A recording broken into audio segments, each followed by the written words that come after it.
And that's the thing that for myself, I've become more and more cognizant of um, in my own kind of like practices and behaviors where it's just like, oh, I didn't really think about that too much when I said that. I use the language, talk about unhealthy a lot.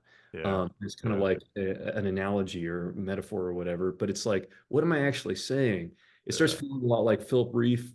His critique of the therapeutic culture was that we dance around in this theater of the medical. Like that's what religionists start to do. And I find myself increasingly gravitating towards that. And it's like, well, why do I feel like in order to validate my comments, I need to medicalize them, right? And because I noticed that a lot in John Mark Comer, I noticed a lot of qualification, a lot of what I call, the upspeak, where he doesn't make statements, he asks, they're all questions. And I find that a lot with, my co-pastors who are really into spiritual formation. It's all about asking questions, right? But the question is a rhetorical device it's not sincere. The question's not asked out of sincerity.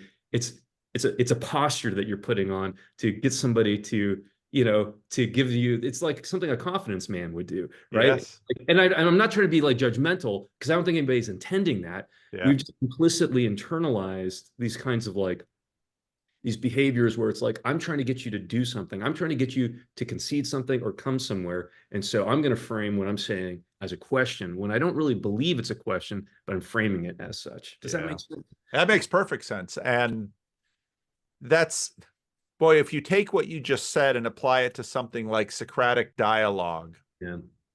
because, oh, let's be fair about Socrates. It's kind of the move he was making. And the question is, Yeah. a confidence man sort of has a grift in view that he's working you towards with the questions. Yeah. The Yeah. question of let's say, sincere Socratic dialogue is how how much is Socrates himself a partner with you on that journey? Yeah.